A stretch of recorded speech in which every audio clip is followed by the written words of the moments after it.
Hello everyone, welcome back to my channel. ನಾನು ರೂಪಾ. ಇವತ್ತು ನಾನು ತುಂಬಾ ಈಸಿ ಮೆಥಡಲ್ಲಿ party style long frock cutting stitching ತೋರಿಸ್ತೀನಿ. ಇದು ಕೂಡ ಪ್ರಿನ್ಸಸ್ ಕಟ್ ಟೈಪಲ್ಲಿ ತೋರಿಸ್ತೀನಿ. ತುಂಬಾ ಈಸಿ ಇರುತ್ತೆ, ಡೆಫಿನೆಟ್ಲಿ ನಿಮಗೆ ಲೈಕ್ ಆಗುತ್ತೆ. ತುಂಬಾ ಈಸಿ ಸ್ಟೆಪ್ಸಲ್ಲಿ ತೋರಿಸ್ಕೊಡ್ತೀನಿ. ಸೊ ವಿಡಿಯೋ ಎಲ್ಲೂ ಸ್ಕಿಪ್ ಮಾಡಿದೆ, ಕೊನೆ ತನಕ ನೋಡಿ. ಈ ಫ್ರಾಕ್ ಬಂದು ಪಾರ್ಟೀಸ್ಗೆ ಚೆನ್ನಾಗಿರುತ್ತೆ ಮತ್ತು ಫೋಟೋಶೂಟ್ಸ್ಗೂ ಚೆನ್ನಾಗಿರುತ್ತೆ. ಬರ್ಡೇಸ್ಗೆ ಈ ಥರ ಲುಕ್ ವೈಸ್ ಅಂತೂ ತುಂಬಾ ಚೆನ್ನಾಗಿರುತ್ತೆ. ನೋಡಿ, ಕಂಪ್ಲೀಟಾಗಿ ಫುಲ್ ಫ್ಲೇರ್ ಮಾಡಿದ್ದೀನಿ. ಅದು ಕೂಡ ಈ ಥರ ಗ್ಯಾದರಿಂಗ್ ಪ್ಲೀಟ್ಸ್ ಥರ ಬಂದಿದೆ. ಕಂಪ್ಲೀಟ್ ಪ್ಲೀಟ್ಸ್ ಥರ ಕೂಡ ಇಲ್ಲ, ಕಂಪ್ಲೀಟ್ ಇದು ಗ್ಯಾದರಿಂಗ್ ಪ್ಲೀಟ್ಸ್ ಬರುತ್ತಲ್ಲ, ಈ ಮೆಥಡಲ್ಲಿ ತೋರಿಸಿದ್ದೀನಿ. ತುಂಬ ಈಸಿ ವೇಯಲ್ಲಿ ತೋರಿಸ್ತೀನಿ. ಲೂಸ್ ಸ್ಟಿಚಸ್ ಮಾಡಿ ಅದರಿಂದ ಗ್ಯಾದರಿಂಗ್ ಪ್ಲೀಟ್ಸ್ ಮಾಡಿದ್ದೀನಿ. ಲುಕ್ ವೈಸ್ ಅಂತೂ ತುಂಬಾ ಚೆನ್ನಾಗಿದೆ. ಫ್ಯಾಬ್ರಿಕ್ಕು ಕೂಡ ಅಷ್ಟು ಏನೂ ಇರಲ್ಲ, ಸ್ವಲ್ಪ ಕಮ್ಮಿ ಫ್ಯಾಬ್ರಿಕ್ಗೆ ಯೂಸ್ ಮಾಡಿದ್ದೀನಿ. ಒಬ್ಬೊಬ್ಬರು ಲೈಕ್ 7 ಮೀಟರ್ಸು ಈ ಥರ ಯೂಸ್ ಮಾಡ್ತಾರೆ, ಈ ಥರ ಫ್ಲೇರ್ ಬರೋದಕ್ಕೆ. ನಾನು ಕಂಪ್ಲೀಟ್ ಒಂದು 5 ಮೀಟರ್ ಫ್ಯಾಬ್ರಿಕ್ ಯೂಸ್ ಮಾಡಿ, ಇದು ಫ್ಯಾಬ್ರಿಕ್ ಬಂದು ಶೈನಿಂಗ್ ಮೆಟೀರಿಯಲ್ ಬರುತ್ತೆ. ನಾನು ಇದು ಸ್ಯಾರಿ ಥರ ಬೈ ಮಾಡಿದ್ದೆ. ಸೊ ಕಂಪ್ಲೀಟು ನಾನು ಡೀಟೇಲಾಗಿ ಹೇಳ್ತೀನಿ ಫ್ಯಾಬ್ರಿಕ್ಕು ಎಷ್ಟು ತೊಗೊಂಡಿದ್ದೆ ಈ ಫ್ರಾಕ್ಗೆ ಎಲ್ಲನೂ. ನೋಡಿ, ಇದು ಸ್ಯಾರಿ ಥರ ಫ್ಯಾಬ್ರಿಕ್ ತೊಗೊಂಡಿದ್ದೀನಿ. ಸ್ವಲ್ಪ ಇದು ಶೈನಿಂಗ್ ಥರ ಬರುತ್ತೆ. ಇದು ಫ್ಯಾಬ್ರಿಕ್ ನೇಮ್ ಏನು ಅಂತ ಗೊತ್ತಿಲ್ಲ, ಬಟ್ ಸ್ವಲ್ಪ ಶೈನಿಂಗ್ ಫ್ಯಾಬ್ರಿಕ್. ಇದು ಡಬಲ್ ಶೇಡೆಡ್ ಥರ ಕಾಣಿಸುತ್ತೆ ನೋಡಿ. ಕಂಪ್ಲೀಟ್ ಈ ಥರ ಗೋಲ್ಡ್ ಟೈಪ್ ಈ ಥರ ಮಿಕ್ಸ್ ಇದೆ. ಇದು ಬಂದು 5 ಮೀಟರ್ ಇದೆ. ಕಂಪ್ಲೀಟ್ ಫ್ರಾಕ್ಗೆ ಯೂಸ್ ಮಾಡ್ತೀನಿ ಇದು, ಈ ಫ್ಯಾಬ್ರಿಕ್ ಏನಿದೆ ಇದು. ಮತ್ತು ಓನ್ಲಿ ಬಾಡಿ ಪಾರ್ಟ್ಗೆ ಮತ್ತು ಸ್ಲೀವ್ಸ್ಗೆ ನಾನು ಸಪ್ರೇಟ್ ತೊಗೊಂಡಿದ್ದೀನಿ. ಇದು ಬಂದು ನೆಟೆಡ್ ಫ್ಯಾಬ್ರಿಕ್ಕು. ಇದು ಸೀಕ್ವೆನ್ಸಲ್ಲಿ ನೆಟೆಡ್ ಫ್ಯಾಬ್ರಿಕ್ ತೊಗೊಂಡಿದ್ದೀನಿ. ಆ್ಯಂಡ್ ಲೈನಿಂಗ್ ಬಂದು 3 ಮೀಟರ್ ತೊಗೊಂಡಿದ್ದೀನಿ. ಆ್ಯಕ್ಚುಲಿ ಈ ಫ್ರಾಕ್ಗೆ ನಾನು 2.5 ಮೀಟರೇ ಯೂಸ್ ಮಾಡಿದೆ, ಬಟ್ 3 ಮೀಟರ್ ಹೇಳ್ತಿದ್ದೀನಿ. ಮೇ ಬಿ ನಿಮಗೆ ಹೆಚ್ಚು ಕಮ್ಮಿ ಬರುತ್ತೆ ಅಂತ. ಒಂದು 3 ಮೀಟರ್ ತೊಗೊಂಡ್ರೆ ಆಗುತ್ತೆ. ನಾನಿಲ್ಲಿ ಪಾಲಿಸ್ಟರ್ ತೊಗೊಂಡಿದ್ದೀನಿ. ನಿಮಗೆ ಇನ್ನೂ ಬೇರೆ ಥರ ಫ್ಯಾಬ್ರಿಕ್ ಬೇಕು ಅನಿಸಿದ್ರೆ ಅದನ್ನು ಕೂಡ ಯೂಸ್ ಮಾಡ್ಕೋಬೋದು. ನಾನಿಲ್ಲಿ ಫಸ್ಟು ಬಾಡಿ ಪಾರ್ಟ್ ಕಟಿಂಗ್ ಮಾಡಿ ತೋರಿಸ್ತಿದ್ದೀನಿ. ಬಾಡಿ ಪಾರ್ಟಿಗೆ ಎಷ್ಟು ಬೇಕೋ ಅಷ್ಟು ನಾನು ಈ ರೀತಿ ಸಪ್ರೇಟ್ ಮಾಡಿಕೊಂಡು ಅದನ್ನು 4 ಫೋಲ್ಡಿಂಗ್ ಮಾಡಿದ್ದೀನಿ. ಲೆಂತ್ ಇಲ್ಲಿ ನಾನು 14 ಇಂಚಸ್ ತೊಗೊಂಡಿದ್ದೀನಿ. ನಿಮ್ಗೆ ಇನ್ನೂ ಉದ್ದ ಬೇಕು ಅಂದರೆ ಬಾಡಿ ಲೆಂತ್ ನೀವು 14.5 ಇಂಚಸ್ ತೊಗೊಂಡ್ರೂ ಕೂಡ ಆಗತ್ತೆ. ಇಲ್ಲಿ ವಿಡ್ತ್ ಬಂದು 12 ಇಂಚಸ್ ತೊಗೊಂಡಿದ್ದೀನಿ. 12 ಇಂಚಸ್ ತೊಗೊಂಡ್ಮೇಲೆ ಅಲ್ಲಿ ಒಂದು 1/2 ಇಂಚ್ ಹೋಗುತ್ತೆ ವೇಸ್ಟ್ ಪಾರ್ಟಿಗೆ. ಈ ರೀತಿ ನೋಡ್ಕೋಬೇಕು ಅಷ್ಟೇ. ನಿಮ್ಗೆ ಇನ್ನೂ ಸ್ವಲ್ಪ ಸೈಜ್ ಬೇರೆ ಬೇಕು ಅಂದ್ಕೊಂಡ್ರೆ ಇನ್ನೂ ಅಗಲ ಸ್ವಲ್ಪ ಜಾಸ್ತಿ ತೊಗೊಂಡು ಇದ್ರ ಉದ್ದ ಜಾಸ್ತಿ ತೊಗೊಂಡ್ರೆ ಸೊ ಇನ್ನೂ ಜಾಸ್ತಿ ಫ್ಯಾಬ್ರಿಕ್ ಏನಿದೆ ಅದು ವಿಡ್ತು ಜಾಸ್ತಿ ಆಗುತ್ತಲ್ವ. ನಿಮ್ಮ ಬಾಡಿ ವಿಡ್ತು ಮತ್ತು ಲೆಂತ್ ಕರೆಕ್ಟಾಗಿ ನೋಡಿಕೊಂಡು ನೀವು ಫ್ಯಾಬ್ರಿಕ್ಕು ಈ ರೀತಿ ಕಟ್ ಮಾಡಿಕೊಂಡು 4 ಫೋಲ್ಡಿಂಗ್ ಮಾಡ್ಕೋಬೇಕು. ಮತ್ತು ನಿಮಗಿನ್ನೂ ಚಿಕ್ಕ ಸೈಜ್ ಬೇಕು ಅಂದರೆ ನಾನು ಏನಿಲ್ಲಿ ತೋರಿಸ್ತಿದ್ದೀನಿ ಅದರಲ್ಲಿ ಒಂದು 1 ಇಂಚು ಈ ಥರ ಚಿಕ್ಕ ಒಂದು 1 ಇಂಚು ಕಡಿಮೆ ಮಾಡಿಕೊಂಡ್ರೆ ಸೊ ಅವ್ರಿಗೂ ಆಗತ್ತೆ. ನಾನಿಲ್ಲಿ ತೋರಿಸ್ತಿರೋದು ಮೀಡಿಯಮ್ ಸೈಜು. ಲೆಂತ್ 14 ಇಂಚಸ್ ತೊಗೊಂಡಿದ್ದೀನಿ. ವಿಡ್ತ್ 12 ಇಂಚಸ್ ತೊಗೊಂಡಿದ್ದೀನಿ. ಶೋಲ್ಡರ್ ಲೆಂತ್ ಬಂದು 6 ಇಂಚಸ್ಗೆ ಮಾರ್ಕ್ ಮಾಡಿದೆ. ಆ್ಯಂಡ್ ಆರ್ಮ್ ಹೋಲ್ ಬಂದು 7 ಇಂಚಸ್ಗೆ ಮಾರ್ಕಿಂಗ್ ಮಾಡಿದ್ದೀನಿ. ಮತ್ತು ನೆಕ್ ಲೆಂತ್ ಬಂದು 3.5 ಇಂಚಸ್ಗೆ ಮಾರ್ಕ್ ಮಾಡಿದೆ. ನಾನಿಲ್ಲಿ ಇದು ಫ್ರಾಕು ಸ್ವಲ್ಪ ವಿಡ್ತ್ ಜಾಸ್ತಿ ಇರಲಿ ಅಂತ ನೆಕ್ ಡೀಪು 6 ಇಂಚಸ್ಗೆ ಮಾರ್ಕಿಂಗ್ ಮಾಡಿದ್ದೀನಿ. ಓನ್ಲಿ ಫ್ರಂಟ್ ನೆಕ್ ಮಾತ್ರ. ಅದು ವಿಡ್ತೂ ಅಷ್ಟೇ ತುಂಬ ಅಗಲ ಮಾಡಿದ್ದೀನಿ, ಲುಕ್ಕು ಚೆನ್ನಾಗಿ ಕಾಣಿಸ್ಲಿ ಅಂತ. ನಿಮ್ಗೆ ಆ ಥರ ಇಷ್ಟ ಆಗಿಲ್ಲ ಅಂದರೆ ಒಂದು 5 ಇಂಚಸ್ಸು 5.5 ಈ ರೀತಿ ಇಟ್ಕೊಂಡ್ರೂ ಕೂಡ ಆಗುತ್ತೆ. ನೋಡಿ, ನಾನು ಆ ರೀತಿ ಮಾರ್ಕಿಂಗ್ ಮಾಡಿಕೊಂಡು ಕಂಪ್ಲೀಟ್ ವೇಸ್ಟ್ ಪಾರ್ಟ್ ಎಲ್ಲ ನೀಟಾಗಿ ಕಟ್ ಮಾಡ್ಕೊಂಡಿದ್ದೀನಿ. ಹಾಗೆ ಇದು ಆರ್ಮ್ ಕಡೆದು ಕಟ್ ಮಾಡಿಕೊಂಡು 2 ಪಾರ್ಟ್ಸು ಸಪ್ರೇಟ್ ಮಾಡ್ಕೊಂಡಿದ್ದೀನಿ. ಬ್ಯಾಕ್ ಪಾರ್ಟ್ ನೆಕ್ ಲೆಂತ್ ನಾನು 3.5 ಇಂಚಸ್ಗೆ ಮಾರ್ಕ್ ಮಾಡಿದೆ. ಆ್ಯಂಡ್ ಅಲ್ಲಿಂದ ಡೀಪ್ ಬಂದು 3 ಇಂಚಸ್ಗೆ ಮಾರ್ಕಿಂಗ್ ಮಾಡಿಬಿಟ್ಟು ಮತ್ತು ಅಲ್ಲಿಂದ 3.5 ಇಂಚಸ್ಗೆ ನಾನು ಮಾರ್ಕಿಂಗ್ ಮಾಡ್ಕೊಂಡಿದ್ದೀನಿ. ಕಂಪ್ಲೀಟ್ ಡೀಪ್ ಬಂದು ಅಲ್ಲಿ 3+ ಮತ್ತು 3.5 ಈ ರೀತಿ ತೊಗೊಂಡಿದ್ದೀನಿ. ಇದು ಕೀ ಹೋಲ್ ನೆಕ್ ಥರ ಬರುತ್ತೆ ಬ್ಯಾಕ್ ಸೈಡು. ಇದಕ್ಕೆ ನೀವು ಹುಕ್ಸ್ ಹಾಕ್ಕೊಂಡ್ರು ಕೂಡ ಆಗತ್ತೆ, ಇಲ್ಲ ಥ್ರೆಡ್ಸ್ ಮಾಡಿಕೊಂಡ್ರು ಕೂಡ ಆಗುತ್ತೆ. ನಾನಿಲ್ಲಿ ಹುಕ್ಸ್ ಮಾತ್ರ ಹಾಕ್ತೀನಿ ಅಷ್ಟೇ. ಇಲ್ಲ ಈ ಥರ ಬೇಡ ಅಂದ್ಕೊಂಡ್ರೆ ನೀವು ಜಿಪ್ಪು ಕೂಡ ಅಟ್ಯಾಚ್ ಮಾಡ್ಕೋಬೋದು ಬ್ಯಾಕ್ ಸೈಡು. ಬಟ್ ನನ್ನ ಹತ್ರ ಜಿಪ್ ಅವೈಲೇಬಲ್ ಇಲ್ಲ, ಅದಕ್ಕೆ ನಾನು ಈ ರೀತಿ ಕೀ ಹೋಲ್ ನೆಕ್ ಥರ ಮಾಡಿದ್ದೀನಿ. ನೋಡಿ, ಕಂಪ್ಲೀಟಾಗಿ ಕಟಿಂಗ್ ಮಾಡಿದೆ. ಫ್ರಂಟ್ ಪಾರ್ಟ್ ನೀವು ಹಾರ್ಮ್ ಶೇಪು ಒಂದು 1/2 ಇಂಚು ತೆಗಿಬೇಕು. ನೀವು ಕಟ್ ಮಾಡಿದಾಗ ನೋಡ್ಕೋಬೇಕು. ಓನ್ಲಿ ಫ್ರಂಟ್ ಸೈಡ್ ಮಾತ್ರ ನೀವು ಈ ರೀತಿ ಕಟ್ ಮಾಡ್ಕೋಬೇಕು. ನೋಡಿ, ನಾನು ಕಟಿಂಗ್ ಮಾಡಿದ್ದೀನಿ. ಇಲ್ಲಿಗೆ ಬೋತು ಫ್ರಂಟು ಮತ್ತು ಬ್ಯಾಕ್ ಏನಿದೆ ಬಾಡಿ ಪಾರ್ಟ್ ಕಟಿಂಗು ರೆಡಿ ಆಗುತ್ತೆ. ಇವಾಗ ಮೇನ್ ಫ್ಯಾಬ್ರಿಕ್ಕು ಕಟ್ ಮಾಡ್ಕೋಬೇಕು. ಇದು ಶೈನಿಂಗ್ ಮೆಟೀರಿಯಲ್ ಏನಿದೆ ಫ್ಯಾಬ್ರಿಕ್ಕು, ಮೇನ್ ಫ್ಯಾಬ್ರಿಕ್ಕು ಅದು ಕಟ್ ಮಾಡ್ಕೋಬೇಕು. ಮತ್ತು ನೆಟೆಡ್ ಫ್ಯಾಬ್ರಿಕ್ಕು ಕೂಡ ಕಟ್ ಮಾಡ್ಕೋಬೇಕು. ಇದು ನಾನು ಯಾವ ರೀತಿ ಹಾಕಿದ್ದೀನಿ ಮಿಡಲ್ಗೆ ನೆಟೆಡ್ ಫ್ಯಾಬ್ರಿಕ್ ಬರೋ ಥರ ನಾನು ಇಟ್ಕೊಂಡಿದ್ದೀನಿ. ಅದನ್ನು ನೋಡಿಕೊಂಡು ನೀವು ಆಪೋಸಿಟ್ ವೇಲಿ ಬರೋ ಥರ ನೋಡಿಕೊಂಡು ನೀವು ಸ್ಟಿಚಿಂಗ್ ಮಾಡ್ಕೋಬೇಕು. ಬೋತ್ 2 ನೆಕ್ ಪಾರ್ಟ್ಸು ಕೂಡ ಅಷ್ಟೇ. ನೋಡಿ, ನಾನು ನಾನು ಸ್ಟಿಚಿಂಗ್ ಮಾಡಿದ್ದೀನಿ. ಸ್ಟಿಚಿಂಗ್ ಮಾಡಿಕೊಂಡು ಎಕ್ಸ್ಟ್ರಾ ಫ್ಯಾಬ್ರಿಕ್ ಏನಿದೆ ಅದನ್ನು ಕಟ್ ಮಾಡ್ಕೊತಾ ಇದ್ದೀನಿ. ಕಟ್ ಮಾಡಿಕೊಂಡು ಅದನ್ನು ಆಪೋಸಿಟ್ ವೇಲಿ ತೊಗೋಬೇಕು. ಓನ್ಲಿ ಲೈನಿಂಗ್ ಪಾರ್ಟ್ ಮಾತ್ರ ನಾನು ಆಪೋಸಿಟ್ ವೇಲಿ ತೊಗೊತಾ ಇದ್ದೀನಿ. ಈ ರೀತಿ ಆಪೋಸಿಟ್ ವೇಲಿ ತೊಗೊಂಡು ಕಂಪ್ಲೀಟಾಗಿ ನಾವು ಲೈನಿಂಗ್ ಯಾವ ರೀತಿ ಕಟಿಂಗ್ ಮಾಡ್ಕೊಂಡಿರ್ತೀವಿ ಅದೇ ಮೆಥಡಲ್ಲೇ ನೀವು ಸ್ಟಿಚಿಂಗ್ ಮಾಡ್ಕೋಬೇಕು. ನೀವು ಕಟ್ ಮಾಡಿದಾಗೆ ಮೇನ್ ಫ್ಯಾಬ್ರಿಕ್ಕು ಒಂದು 1/2 ಇಂಚು ನೀವು ಮಾರ್ಜಿನ್ ಬಿಟ್ಕೊಂಡು ಕಟ್ ಮಾಡಿಕೊಂಡ್ರೆ ಆವಾಗ ಫಿನಿಶಿಂಗ್ ಎಲ್ಲ ನೀಟಾಗಿ ಬರುತ್ತೆ. ನೋಡಿ ನಾನು ಅಟ್ಯಾಚ್ ಮಾಡಿದ್ದೀನಿ. ಬ್ಯಾಕು ಮತ್ತು ಫ್ರಂಟ್ ಪಾರ್ಟ್ ಏನಿದೆ ಇದು ನೀವು ಈ ಥರ ಬಂದಿಲ್ಲ ಅಂದರೆ ಪ್ರಿನ್ಸ್ ಕಟ್ಟು ನೀವು ಫಸ್ಟಲ್ಲೇ ಕಟ್ ಮಾಡ್ಕೋಬೋದು. ಬಟ್ ಈಸಿ ವೇಲಿ ತೋರಿಸ್ತೀನಿ ಅಂತ ಹೇಳ್ದೆ ಅಲ್ಲ, ಅದಕ್ಕೆ ನಾನು ಈ ಮೆಥಡಲ್ಲಿ ತೋರಿಸ್ತಿದ್ದೀನಿ. ಲೈನಿಂಗ್ ಕಟಿಂಗ್ ಆದಮೇಲೆ ಇವಾಗ ನಾನು ಪ್ರಿನ್ಸ್ ಕಟ್ ಮಾಡ್ತಿದ್ದೀನಿ ಅಷ್ಟೇ. ಜಸ್ಟ್ ಅಲ್ಲಿ ಏನೂ ಇಲ್ಲ. ಇದು ಫ್ರಂಟ್ ಪಾರ್ಟ್ ತೊಗೊಂಡು 2 ಫೋಲ್ಡಿಂಗ್ ಮಾಡಿದ್ದೀನಿ.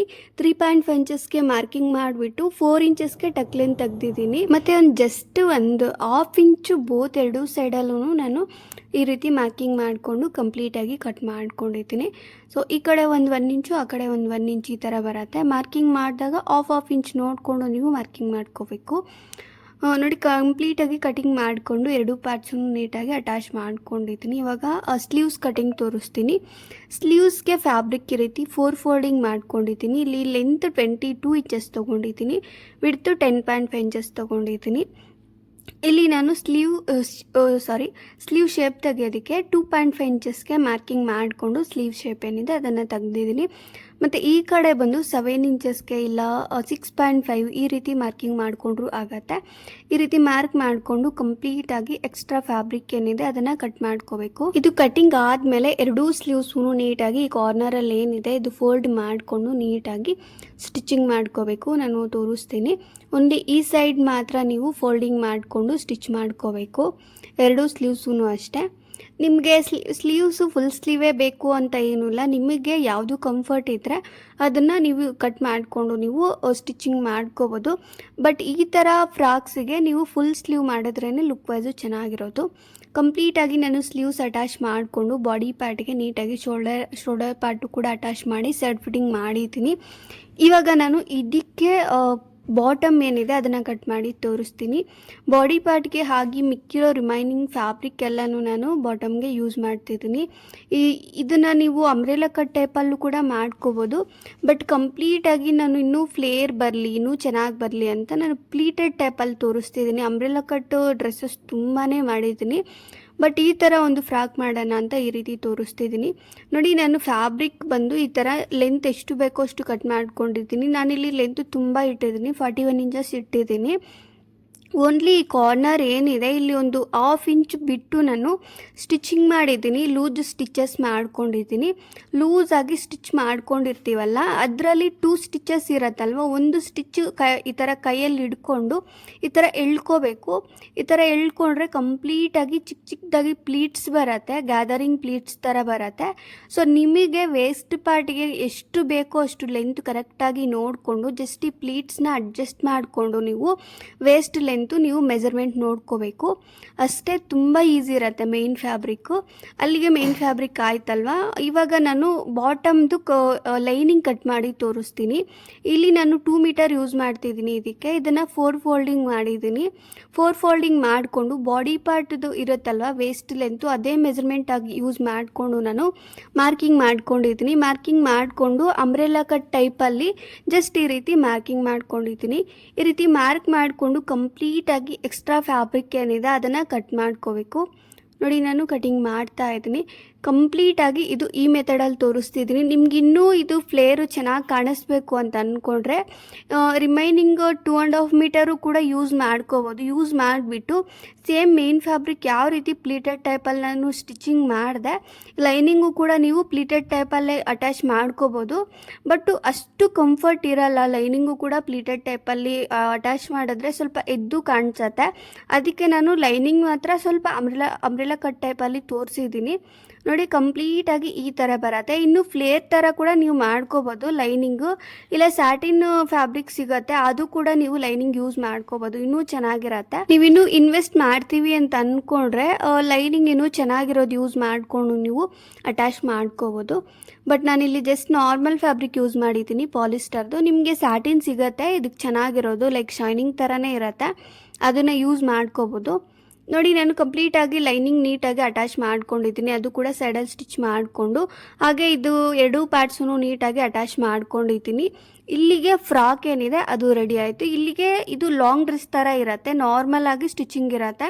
ಬ್ಯಾಕ್ ಸೈಡಿಗೆ ಡಿಸೈನ್ ತೋರಿಸ್ತೀನಿ. ಇದು ಸ್ವಲ್ಪ ಬಟರ್ಫ್ಲೈ ಥರ ಬರುತ್ತೆ. ಈ ಥರ ಮಾಡಿಕೊಂಡ್ರೆ ಲುಕ್ ವೈಸ್ ಅಂತೂ ತುಂಬಾ ಚೆನ್ನಾಗಿರುತ್ತೆ. ಇದು ಫೋಟೋಶೂಟ್ಸ್ಗೆ ತುಂಬಾ ಚೆನ್ನಾಗಿರುತ್ತೆ.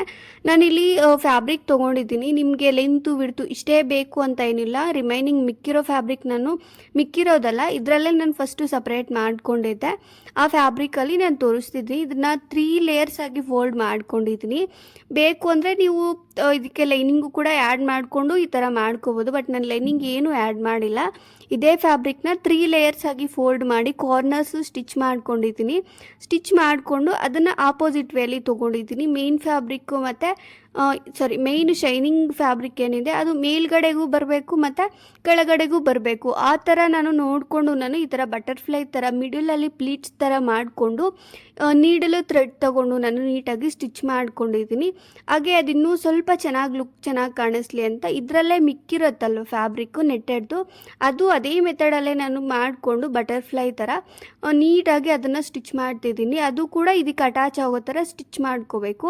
ಇಲ್ಲ ನಿಮಗೆ ಗಮ್ಮಿ ಇದ್ದರೆ ಅದಕ್ಕೆ ಸ್ಟಿಕ್ ಮಾಡಿಕೊಂಡ್ರೂ ಕೂಡ ಆಗುತ್ತೆ. ಇದ್ರ ಮೇಲೆ ನಿಮಗೆ ಇದು ಬರುತ್ತಲ್ವ ಲೈಕ್ ಕುಂದನ್ಸ್ ಬರುತ್ತೆ, ಅದನ್ನು ಕೂಡ ಆ್ಯಡ್ ಮಾಡ್ಕೋಬೋದು, ಇನ್ನೂ ಚೆನ್ನಾಗಿರತ್ತೆ. ಈ ಫ್ಯಾಬ್ರಿಕ್ ಇರುತ್ತಲ್ವ ಕಂಪ್ಲೀಟಾಗಿ ಶೈನಿಂಗ್ ಮೆಟೀರಿಯಲ್ದು ಬಟರ್ಫ್ಲೈದು, ಇದಕ್ಕೆ ನೀವು ಕುಂದನ್ಸಿಂದ ಇನ್ನೂ ಡಿಸೈನ್ ಮಾಡಿಕೊಂಡ್ರೆ ಇನ್ನೂ ಚೆನ್ನಾಗಿರತ್ತೆ. ನಾನು ಇದಕ್ಕೆ ಒಂದು ಕಟ್ಕೊಳ್ಳೋ ಥ್ರೆಡ್ ಏನಿದೆ ಅದನ್ನು ಡಿಸೈನ್ ಮಾಡ್ಕೊಂಡಿದ್ದೀನಿ. ಇದು ಬೌ ಥ್ರೆಡ್ ಅಂತಾರೆ. ಇದನ್ನು ಡಿಸೈನ್ ಮಾಡಿದ್ದೀನಿ. ಅದು ಜಸ್ಟ್ ಇದಕ್ಕೆ ಮಿಡಲಲ್ಲಿ ಈ ರೀತಿ ಕಟ್ಕೋಬೇಕು. ಇದಕ್ಕೆ ಒಂದು ದೊಡ್ಡದು ಸೇಫ್ಟಿ ಪಿನ್ ಥರ ಬರುತ್ತೆ, ಅದನ್ನು ಯೂಸ್ ಮಾಡಿದ್ದೀನಿ ಅಷ್ಟೇ. ಅದನ್ನು ಇದಕ್ಕೆ ಸೇರಿಸ್ಕೊಂಡು ಕಟ್ಟಿದ್ದೀನಿ. ಕಂಪ್ಲೀಟಾಗಿ ತುಂಬ ಈಸಿ ಇರುತ್ತೆ. ಜಸ್ಟ್ ಇದನ್ನು ನೀವು ರಿಮೂವ್ ಮಾಡ್ಕೋಬೋದು, ಅದು ಬೇಕು ಅಂದರೆ ಹಾಕ್ಕೋಬೋದು, ಇಲ್ಲಾಂದರೆ ರಿಮೂವ್ ಮಾಡ್ಕೋಬೋದು. ನಾನು ಡೈರೆಕ್ಟಾಗಿ ಡ್ರೆಸ್ಸಿಗೆ ಅಟ್ಯಾಚ್ ಮಾಡಿಲ್ಲ. ಇದನ್ನ ಜಸ್ಟ್ ಈ ರೀತಿ ಪಿನ್ಗೆ ಅಟ್ಯಾಚ್ ಮಾಡಿಕೊಂಡು ಹಾಕ್ಕೋಬೋದು. ನೋಡಿ ಈ ರೀತಿ ಬರುತ್ತೆ. ಇಷ್ಟೇ ಕಂಪ್ಲೀಟಾಗಿ ಫ್ರಾಕ್ ಅಂತೂ ರೆಡಿ ಆಗುತ್ತೆ. ಸೊ ಇಷ್ಟ ಆಗಿದ್ರೆ ಪ್ಲೀಸ್ ಲೈಕ್ ಮಾಡಿ, ಶೇರ್ ಮಾಡಿ, and please subscribe to my channel. And ಈ ವಿಡಿಯೋ ಹೇಗನ್ನಿಸ್ತು ಅಂತ ಕಮೆಂಟ್ ಮಾಡೋದನ್ನು ಮರಿಬೇಡಿ. Thank you so much. Thanks for watching.